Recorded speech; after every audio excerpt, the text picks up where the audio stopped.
ए जी का देखी हंसेल चौकत का देखी दीपक वे।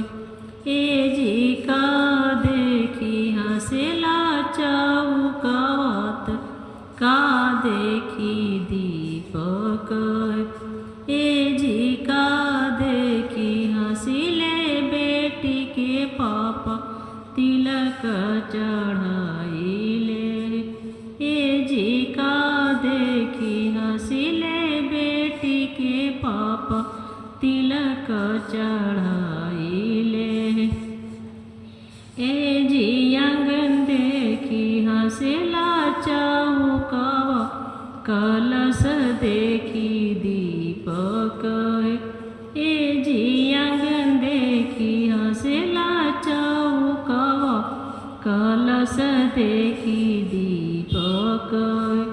ए जी दामाद देखी हंसिले बेटी के पापा तिलक चढ़ाइले।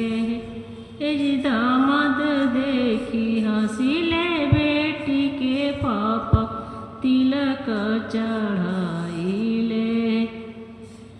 ए जी का देखी हंसिले भैया का देखी नगर लोग। ए जी का देखी हंसिले भैया का देखी नगर लोग। ए जी का देखी हंसिले भैया के पापा तिलक चढ़ावाइले। ए जी का देखी हंसिले भैया के पापा तिलक चढ़ावाइले। ए जी सर देखी हंसिले भैया तिलक देखी नगर लोग। ए जी सर देखी हंसिले भैया तिलक देखी नगर लोग।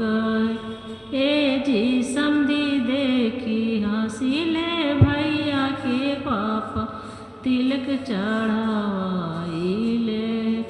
ए जी समधी देखी हंसिले भैया के पापा तिलक चढ़ावा।